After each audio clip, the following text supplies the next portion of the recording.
तैयार रहिए। स्टार्ट। जम्मू कश्मीर में बीते 3 दिन में एक के बाद एक आतंकी घटनाओं ने सीमा पार से हो रही घुसपैठ के खतरों की ओर फिर से आगाह किया है। आगामी दिनों में विधानसभा चुनावों की तैयारी के बीच ये आतंकी हमले बताते हैं कि आतंकी संगठन जम्मू कश्मीर में आम लोगों में खौफ पैदा करने में जुटे हैं। डोडा में आतंककारियों ने सेना की चौकी पर हमला कर दिया। यह कठुआ में आतंकियों की गोलीबारी में एक जने की मौत और 2 अन्य के घायल होने के कुछ घंटों बाद ही हुआ। वहीं 3 दिन पहले ही आतंककारियों ने तीर्थ यात्रियों को ले जा रही एक बस पर कायराना हमला किया था। पैरा। करीब 6 साल से लोकतांत्रिक सरकार का इंतजार कर रहे कश्मीर में लोकसभा चुनावों के दौरान मतदाताओं ने जिस तरह का उत्साह दिखाया, उससे भी आतंकी संगठन और उनके आका बौखलाए हुए हैं। इसीलिए आतंकी सोची समझी साजिश के तहत वारदातों को अंजाम दे रहे हैं।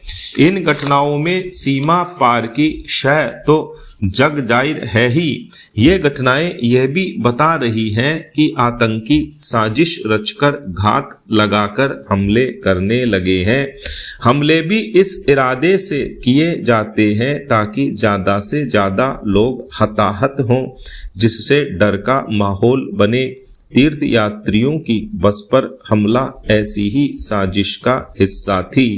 यह भी कहा जा सकता है कि अपनी कायराना करतूतों के माध्यम से ये आतंकी यह भी जताने का विफल प्रयास करने में जुटे हैं कि कश्मीर में अभी अमन चैन लौटा नहीं है, जबकि हकीकत यह है कि अनुच्छेद 370 हटने के बाद कश्मीर में पर्यटन परवान पर चढ़ा है। लोकसभा चुनावों में कश्मीर में जिस तरह से मतदान प्रतिशत बढ़ा है, उससे भी लगता है कि लोग अब राज्य में भी लोकतांत्रिक तरीके से अपनी सरकार का चुनाव करने को उत्सुक है।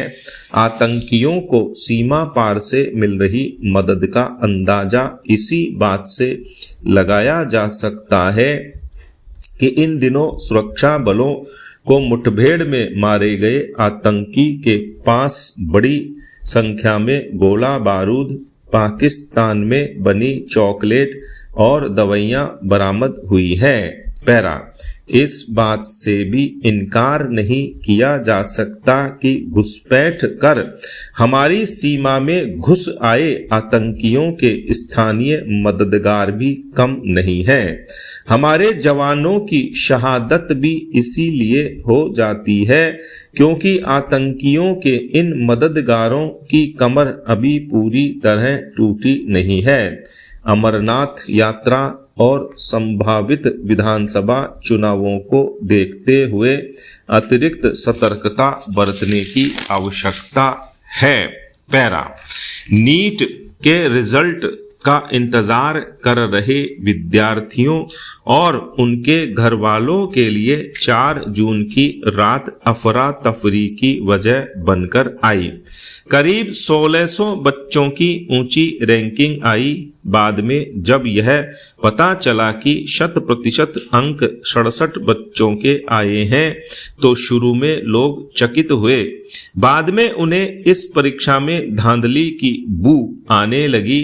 अगर नतीजे तय तारीख से 10 दिन पहले आनन फानन में नहीं लाए जाते, नतीजे प्रकाशित करने के लिए चुनाव नतीजों का दिन नहीं चुना जाता, तो शायद 67 बच्चों के 100% नंबर आने को प्रतिभा का विस्फोट माना जाता। जैसे जैसे सूचनाएं बाहर आने लगी, परीक्षा के नतीजों को लेकर सवाल भी उठने लगे। पैरा। सरकार ने राष्ट्रीय स्तर की प्रवेश परीक्षाओं में पारदर्शिता लाने के लिए नेशनल टेस्टिंग एजेंसी यानी एनटीए की स्थापना की थी। संसद के कानून से बनी इस स्वायत्त संस्था के जिम्मे राष्ट्रीय स्तर पर उच्च शिक्षा के संस्थानों मसलन इंजीनियरिंग कॉलेजों, मेडिकल कॉलेजों, केंद्रीय विश्वविद्यालयों के लिए दाखिला परीक्षा आयोजित करना और उनके नतीजे देना है। इस संस्था को जिम्मेदारी दी गई कि वह पूरी पारदर्शिता के साथ अंतर्राष्ट्रीय मानदंडों के लिहाज से परीक्षाएं आयोजित करेगी। लेकिन नीट परीक्षा के नतीजों पर उठे सवालों ने इस संस्था और उसके कार्यों को संदेह के दायरे में ला दिया है।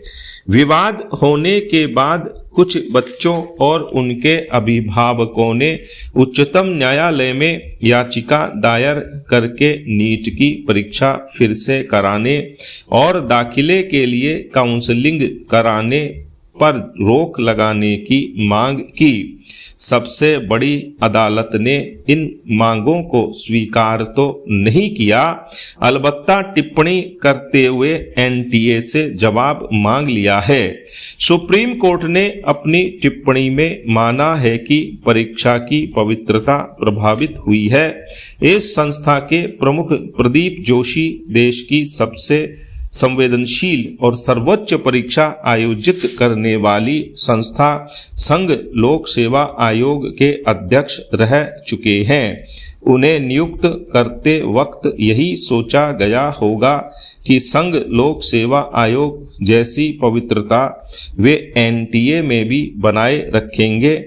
लेकिन नीट के नतीजों के बाद पैदा हुए विवाद से ऐसा होता नजर नहीं आ रहा है। स्टॉप।